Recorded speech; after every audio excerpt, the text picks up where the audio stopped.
My spiking has caused my tricep to hurt, and it's been hurting for like 2 weeks as well, and I don't know why that one hurts. But Well, luckily, we're not going to go into that this No. episode. Not at all. We will go into something else that happened, which is his calf cramped. My calf cramped. Yes. Episode title for 21 today is How to Fix Your Hamstring and Calf Cramps.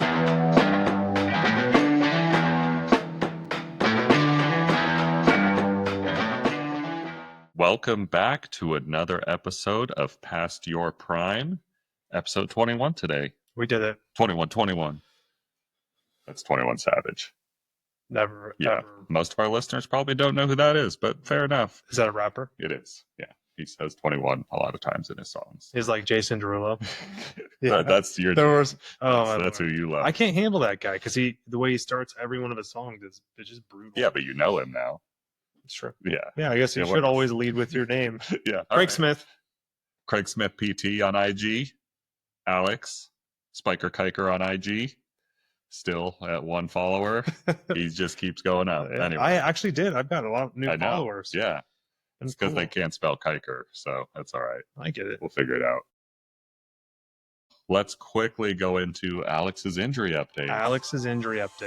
All right. I've got some swelling in my knee, apparently. If you guys remember an episode or two ago, he said that he had pain in the back of his knee. Well, he has a traumatic synovitis. Still don't know exactly what that means, but you tell me I have it everywhere in my body. He has a propensity to slam his joint together in an uncontrolled fashion that then causes a joint to be traumatized, to swell, and then to hurt. There's certain joints in the body where you can catch swelling. One of the easiest places for us to notice it is in the knee. He has a little bit of swelling still in the knee. It's feeling better. In this situation, we just want to make sure he fires his quad really well without going into in-range positions, which will actually make it worse. No meniscal tear. Thank you. Ligaments are all normal. Exam actually looked pretty good except for the swelling. Nice. Aside from that, my wrist hurts a little bit more than average this week, but I did play volleyball 3 times in the last 7 days, which is the most I've played since last June. And from what I heard, you played pretty well. Yeah. Played with the pro team last Sunday, blocked really well, attacked really well. Overall, played pretty darn good, so I was pretty happy about that. You were killing bodies left and right? Catching bodies left and right. Yeah. I feel like it should be killing bodies. That's all right. Catching bodies? Yeah, catching bodies is just more PC, I think. It's just a nicer way to say it. Because killing people is murder, and that's against the law, so. Well, what about why do they use the term kills? That's a good question. Where did that come from? Because that doesn't seem to be... The forefathers of volleyball were thinking about catching bodies back in the day. But my spiking has caused my tricep to hurt, and it's been hurting for like 2 weeks as well, and I don't know why that one hurts. But well, luckily, we're not going to go into that this episode. Not at all. We will go into something else that happened, which is his calf cramped. My calf cramped, yes. So episode title for 21 today is How to Fix Your Hamstring and Calf Cramps. I had some hamstring issues the week before, which have gone away for the most part, I'd say, which I was leading into some of the knee pain I had. But then when I was playing with my team last Sunday, first match, 3-set match, we did our job, beat the team pretty quickly. Then we had our second match pretty much immediately afterwards. So normal warm-up, you do your spiking lines, etc. Get into the match. I felt pretty good the first set, and then started the second set. I had a jump serve, started to feel my calf. That's how I tore my calf, and I feel like on my jump serve, I always try and jump as high as I can and kind of swing as hard as I can. On the jump serve, it's a 2-leg jump? Yeah. Okay. Yep. So full approach, toss the ball in front of you, hit that ball as hard as you can, jump as hard as you can. Came down, felt it a little bit, kind of kept going, looked over at one of my teammates and said, be ready, might need you to sub in for me if this calf doesn't resolve quickly. Tried to do some heel walks mid-match. Took a couple of kind of approach jumps when I was attacking, a little bit easier. just to try and take some pressure off of it. Won the first, lost the second. You switch sides in between each set in volleyball. And I went over to the bench, and while we were all huddling up, I just started doing my nerve flossing on my calf. And it started to feel a little bit better. Made it through the third set. I think we won that one. And then we go to the fourth set. Same thing. In between sets, I do my nerve flossing. The other guy I waved to, and I was like, hey, you might need to play. He's like, what the heck, man? You still playing? I'm like, it's actually feeling better now. Was able to make it all the way through the 5-setter. I know we lost the fourth, and then we did our job and won by a good margin in the fifth set. So nice. The good people won. The good men won. Yeah, the good guys. Well, that is an interesting difference, because before, I think you'd even said that when you get to that point with a calf cramp, you don't normally overcome it. Correct. It's usually like once I get to that point, like I'm kind of done for the day. And this was honestly the first time in my entire volleyball career that I started to feel a cramp coming on and was able to continue not only in that set, but for 2 more sets after. Yeah, well, I mean, that's awesome. So I was thinking that this would be a good opportunity for us to go through why that worked for him. Whatever I talked about in the previous episode, I will get some of those individuals coming to ask me questions. And what is funny is how often those individuals are actually already seeing me for physical therapy, but they never brought up that they're getting horrible cramping and that it's like a common problem.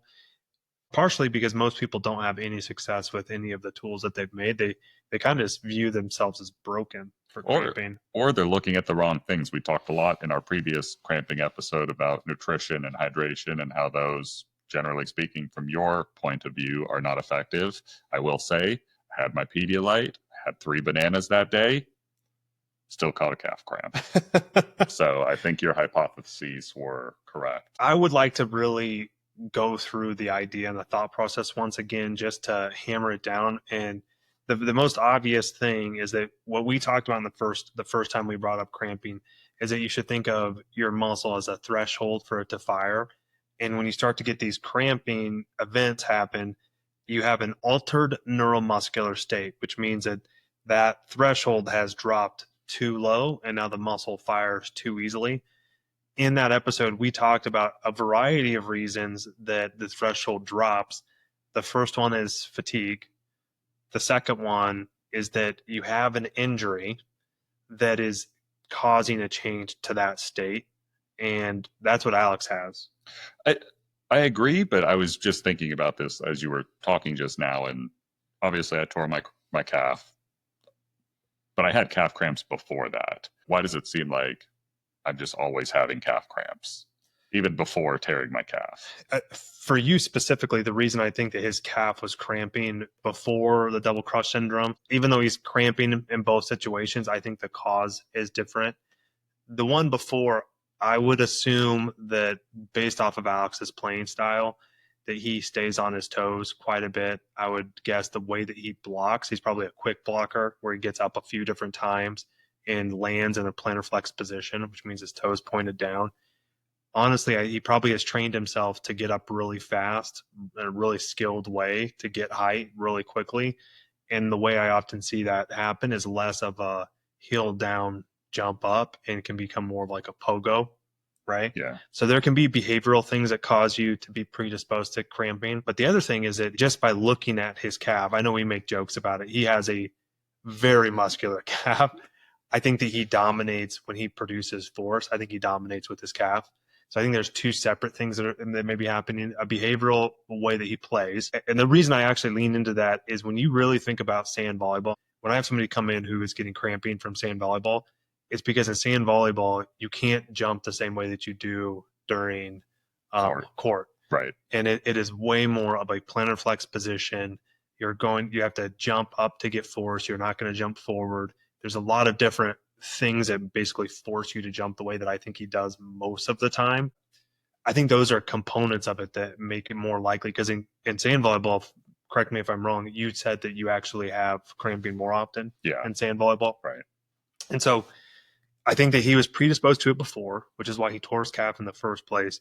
But now, to me, he's dealing with a separate situation where he has a back injury that is now interacting with a previous calf injury, and he gets what we call a double crush syndrome.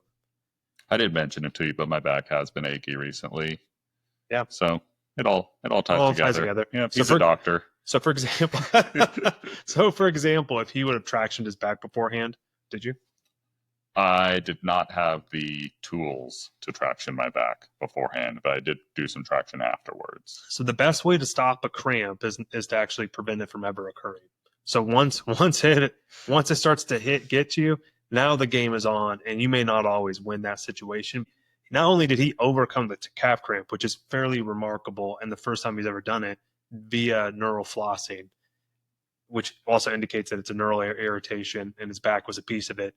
If he would have tractioned his back beforehand, he would have probably been ahead of the game and probably wouldn't have had the onset of the cramp. The really cool part around that is once you figure out the root issue, a lot of times the cramping itself is a symptom of something else. You really want to dig in and figure out what the root issue that's driving it. Before he partially tore his calf, it probably wasn't his back interacting with it in the way that we're talking about now. It most likely was the way that he did his jumping.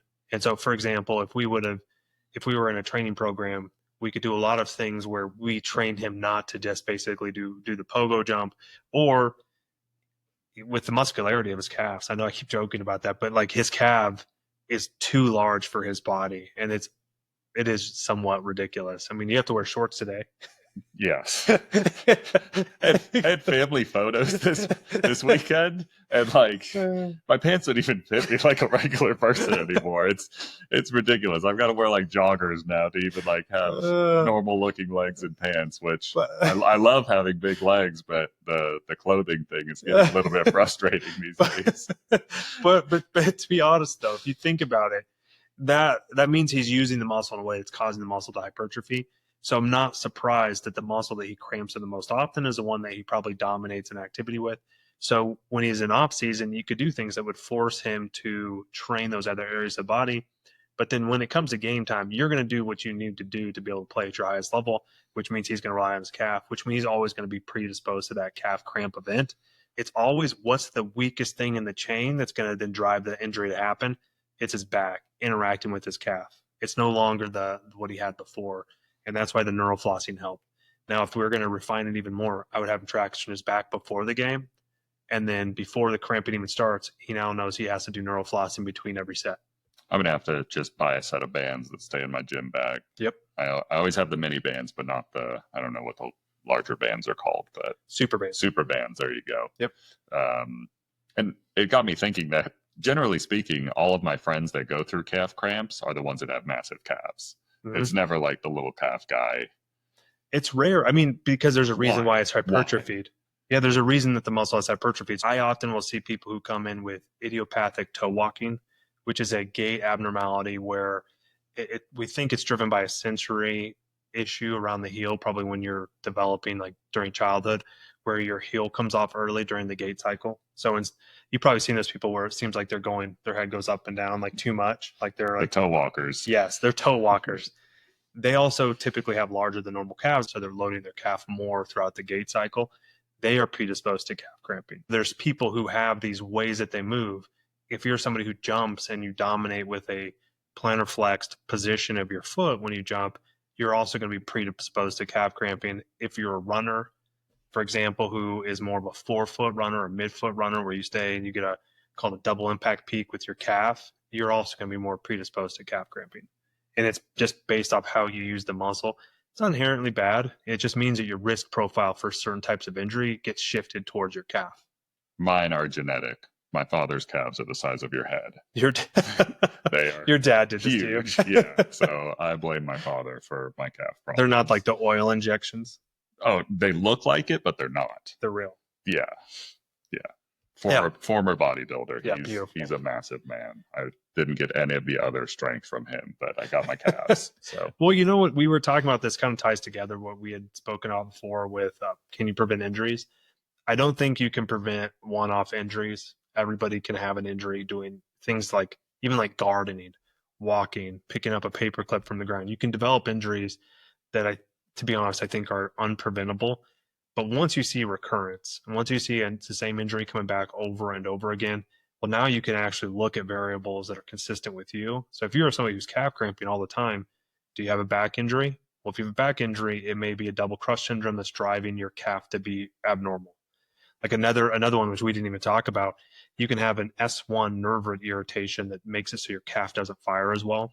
The way we'll catch it is if you do a single leg calf raise on one leg and then a single leg calf raise on the other leg, you'll find that one of them doesn't fire as well.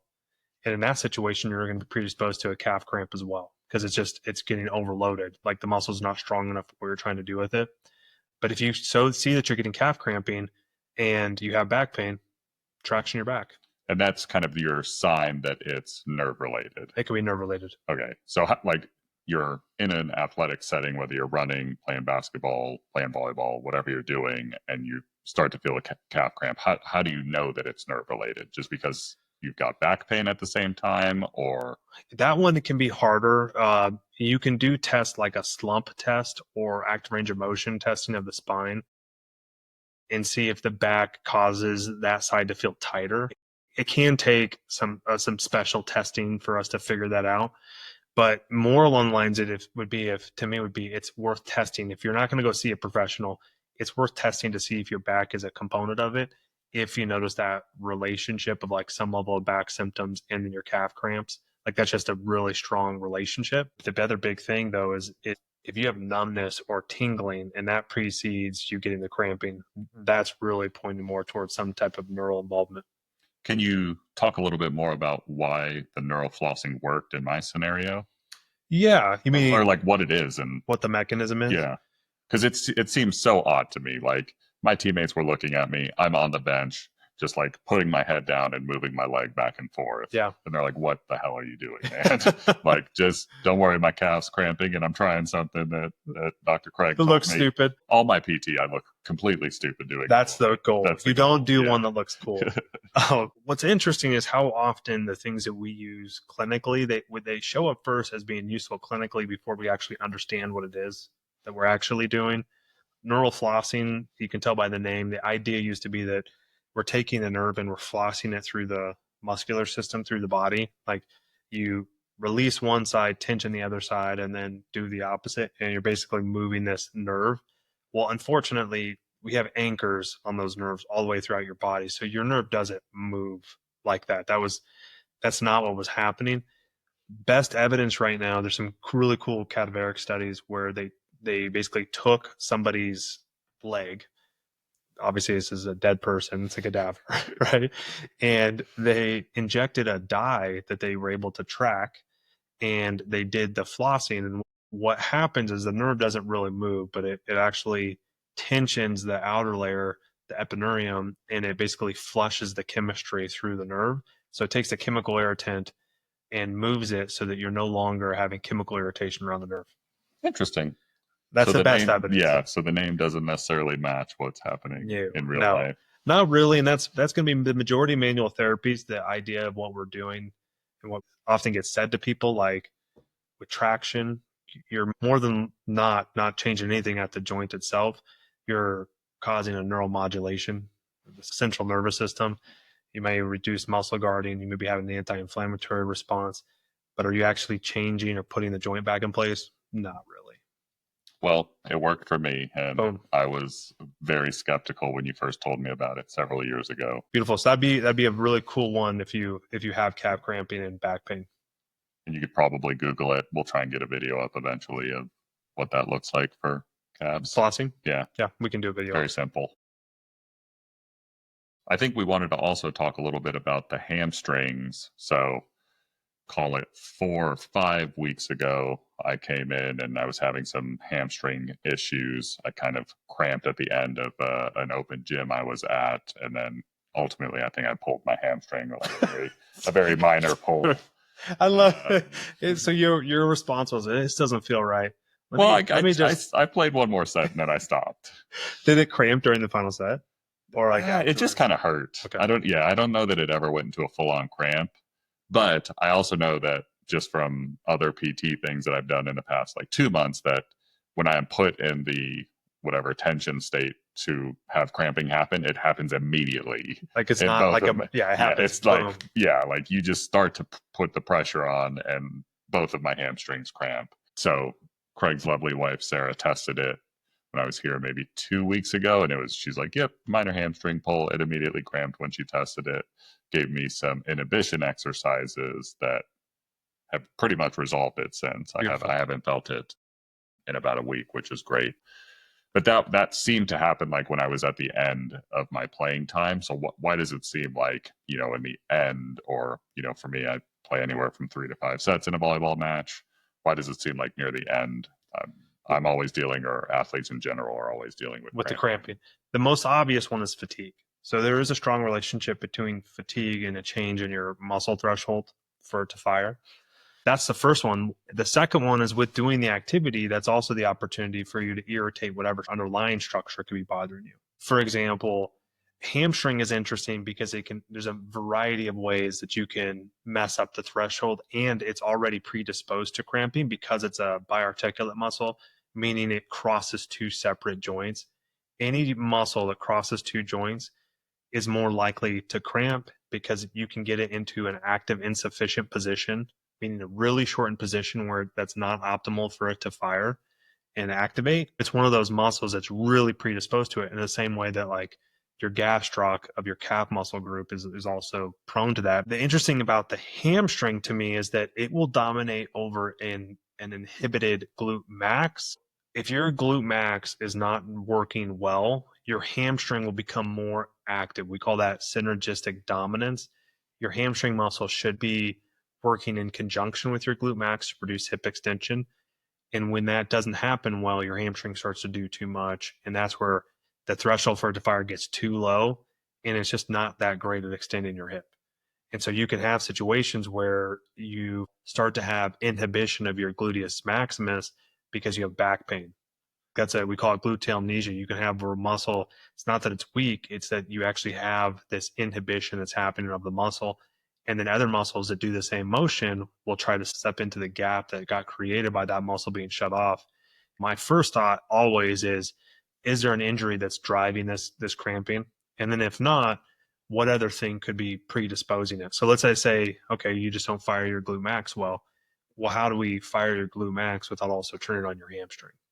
I'm in this scenario now where I need to like individually fire every muscle in my legs just to be able to perform athletically, which is getting a little bit frustrating because I do all the strength workouts and my muscles themselves are strong, but they're not working synergistically. And it seems like my hamstrings were overcompensating. I also overloaded them that week. Probably had an effect on my overall performance and hamstring pull. You bring up a great point, though. The idea then is if you're noticing that some of these muscles aren't functioning well, I really like to time it within the workout. I say this quite a bit, but the holy grail of any exercise is that you can turn something that hurts you, something that is triggering, into a therapy. So, for example, let's say that position that you were in before where he actually could cause a cramp. Is there a way for us to make it so that it reinforces what we actually want to have happen from the hamstring? Is there a way that we set up the whole system so that every time he goes through, if he does the same routine, it actually makes it less and less likely from then on that he's ever going to cramp again? And if you can find that mix together, it's really perfect because it means that you don't have this like whole extra thing outside of the activities you're doing that you have to do to make yourself feel better. If you do, we call it a modified bridge, but where your backs of your knees are on a foam roller, you barely lift your heels off the ground, so you fire your quad, which will reciprocally inhibit your hamstring, and then squeeze your glutes. That's a great exercise for getting your glute max while inhibiting your hamstring. And if you do that right before you do whatever activity would typically predispose your hamstring to cramping, and the hamstring does a cramp, you're actually now therapeutically building this appropriate threshold so that your muscle doesn't cramp. That's been a part of my warm-up now for 3 weeks, along with the hamstring inhibition single leg where I'm on my stomach, foot's up against a wall, Yep. and knee is up against a wall, and then I squeeze just one glute to turn off the hamstring, essentially. Works really well. Yeah. And then at the end of it, though, too, is the reason he's predisposed to the hamstring as well is his back. Like he most likely is having some level of inhibition to that muscle. You always want to think of if you start to feel like one muscle is cramping and you may get a muscle strain, which he did in the hamstring. So that's its own injury. but it's likely something else that's driving it. It could be behavioral, it could be the way that you patterned it, but it could also be that you have an underlying injury that's never been diagnosed, or you're ignoring it because the pain of it, of like your back, doesn't actually limit you, but it's causing this situation where you now strain your hamstring. The pain in my back should limit me, but I don't let it. I just rub some Tiger Balm on it, and it'll be That great. always works. Yeah. Tiger Balm, if you want, you could do all the things we're saying, or just use Tiger Balm. We've talked a lot about the glutes. I'm seeing a ton in social media right now that like your glutes are weak, and do you know, make your glutes strong and your knee pain will go away, your hamstring pain will go away. Why does this seem so prevalent? Well, there's really strong literature that supports the use of the glute to correct up quite a few different injuries that you see in the lower extremity. It's something that we see often, is that people will come in and they'll present with glute weakness when we do manual muscle testing. So there's very clear reasons why people think it's the glute. What I think gets missed is often that people aren't actually weak in their glutes. What they're catching is an inhibition to the glutes, which means an inhibition versus weakness. They're very different. True muscle weakness means that the muscle, you're testing it at its strongest and it can't produce a strong enough contraction. Whereas an inhibition is that there's something happening to the nervous system that's causing it so that you can't fire the muscle appropriately. The most obvious examples of those are going to be ones where if you irritate a joint, some of the muscles that cross the joint typically won't fire as well, like your quad. You'll find that quad inhibition is extremely common if somebody has joint swelling in the knee. You'll also see that there's some studies that show if you sprain your ankle, you'll have glute inhibition within a couple minutes, which doesn't seem like it should be related, but it's a really strong finding in the literature. Ankle sprain to glute inhibition. I mean, often it's not uncommon where people will do glute exercises like an insane amount. Like it is the cornerstone of their home plan. It's the cornerstone of the workouts they do. And when they come in, there's nothing that seems more depressing to them than when I test and they can barely keep their leg off the table. And they're like, I don't understand it. I've been doing these exercises all the time. And it doesn't seem to be helping. Well, it's not helping because you never actually address what's causing that muscle to shut off in the first place. If you have long enough standing inhibition, it will lead to muscle weakness and even atrophy. And atrophy is where the muscle's actually gotten smaller because of lack of use of the muscle. But in those situations, it's the treatment is not more glute activation exercise. It's you have to address whatever causes the inhibition, and then in conjunction or at the same time, get the glute to fire well. And the most common one I see with this is running. So runners will come in and say they get pain in their knee 10 to 15 minutes into the run. And I will test their glute strength before they go for the run, and it tests 5 out of 5 really strong. They come back in, and one side that's unaffected is completely normal, and the other side they'll barely be able to lift their leg up. That's clear inhibition. Your muscle would not fatigue or lose its strength that quickly. We do an activation exercise, it goes back to normal. It's clear it's an inhibition issue. And I think that's a lot of people who present with profound weakness like that doesn't seem to make sense, that only happens after you're doing activity. It's not actual weakness, which means the solution is not more exercises, it's address what's causing the inhibition. I continue to just do more exercise. I relate to the glute, doing all of these different glute exercises. I could max out the calf machine, all 3 of the calf machines, as a matter of fact, at the gym. Yet I still have calf problems. So clearly, I'm not doing the right thing. It's his back, right? I mean, what's interesting is it's definitely his back with injuries like that. You often will go, there can be ones that are just really obvious. You tore your calf, that's why your calf hurts. But at the end of the day, did he tear his calf because he had a back issue that was causing something weird to fire in his calf in a way that we shouldn't have had happen? It's hard not to feel that way. And you can't assume it. You have to prove it with your testing and your treatment. But it is interesting how effective it is, and that it was the first time he was able to shut down his cramping during the game. Yeah. So I feel like we've addressed kind of a lot of the questions that have come up around cramping. Mm-hmm. How long I feel like I've been working on my cramping for 20 plus years and still have not come to a solution. Let's say I'm doing the right things. How soon would you come to a resolution for your cramping? With Alex is if there's a behavioral component and a gain and a skill that you've trained for a really long period of time, I actually don't anticipate cramping will ever be off the table because you're doing things behaviorally that I think drive the cramping, right? People who get night cramping, I never think that they're going to completely resolve it because there's probably something that they do when they're sleeping that they're not even in control of. They get into a certain position and then they wake up cramping. So then the treatment really never goes away, or if it starts to get worse again, they go back into their home plan and do it again. Calf cramping, hamstring cramping is very common with sleeping. And for example, before you go to bed, you do toe walks to turn off the calf. You could do some level of like the modified bridge, like we were talking about earlier, to turn the hamstring down. And those tools seem to work really well. But if you're somebody who sets up the situation over and over again with repetitive activity that you always go back to, I think it's more of a management issue, not something that's going to fully resolve, because you're going to basically fall back into the pattern where you lower the muscle threshold and then it fires too easy. Now, if it's an injury that's driving it, then it's very treatable. But with your case, I would never I would think that you're always going to be at risk for calf cramping. I agree, unfortunately. Yeah. And I know I have tools to manage it, and I have successfully managed it now for my first time, which is pretty cool. So yeah, I'll just kind of keep up on those things. How much would have it sucked if it didn't help at all?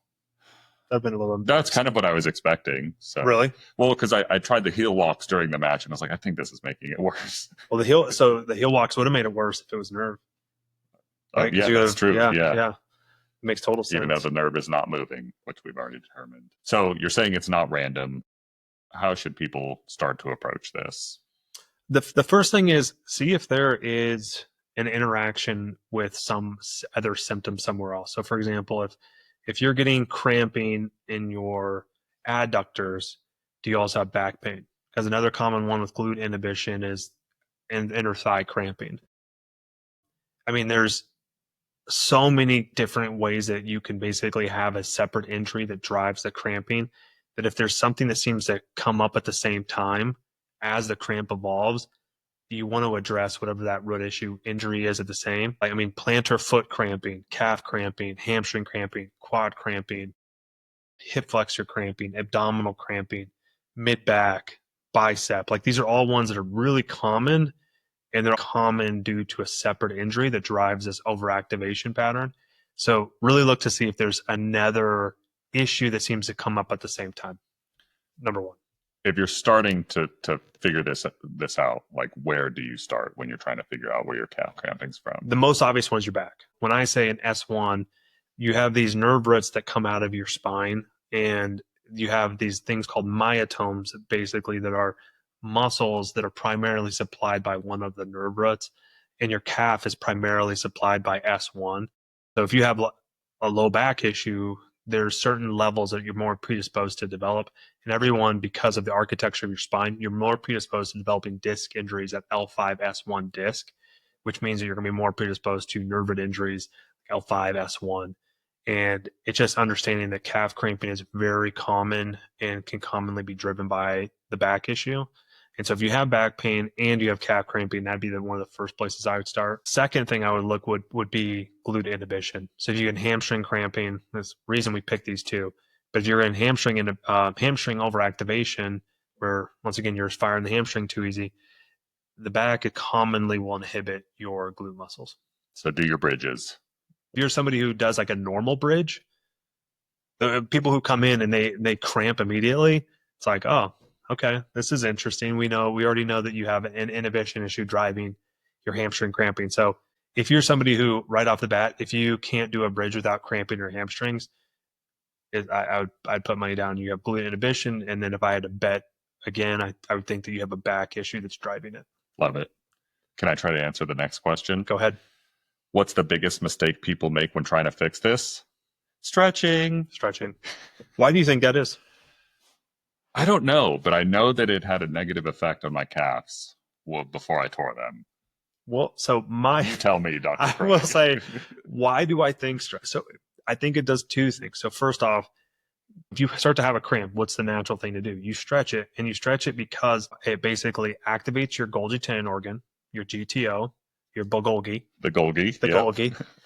And when you activate it, that causes an inhibition response to the muscle, meaning it drops your ability to fire that muscle, right? So if you do that, it will have an immediate effect where it reduces the cramp and makes you feel better. The bad part is that when you stretch, most structures that could be part of the cause of it, you're making them worse. We think part of his is neural irritation. If you stretch an irritated nerve, you make it worse. If you stretch your back like a disc injury, you'll make it worse. If you have an irritated joint, you'll make your joint pain worse, which means that you're driving the underlying mechanism that makes the cramping worse. I don't care if you do an immediate stretch to basically get your Golgi tendon organ to shut down an active cramp. I'm not against that at all. I would do the total same thing. Just stuck in this like tetany. I'm totally fine with that. But long term, I do think stretching is the number one rehab mistake that we see. Not that you can't stretch, but if you're going to stretch, you have to have a really good reason. You have to understand what structures you're stretching. And so if you're starting to stretch and you start to find yourself in this recurrent cramping hell, you're most likely irritating the underlying cause of your cramping. Don't stretch. Don't stretch. All right. If you have cramping, let us know in the comment section. I'll probably make fun of it because I always cramp in the worst situations where I'm in the championship game or some high level performance and end up not being able to continue, which maybe that will change here in the future, but probably not. So if you've got cramps, let us know. Maybe you've got cramps that are not in your foot, calf, or hamstring. Inner thighs, abs, bicep, tricep, hand. Ooh, hand cramps. That sounds terrible. Man. You have people where they'll come in and when they grip something hard, the hand cramps. Yeah. Oh, gross. Yeah. Anyway, let us know in the comment section. We'll do a deep dive into any of those specifics if we hear back. Aside from that, that's episode 21. Drop a like, drop a comment, subscribe. Please subscribe. It's free. Share it to your friends. Just tell one friend. Tell them and make them subscribe. We'd appreciate it. Yeah. PYP, baby. Peace.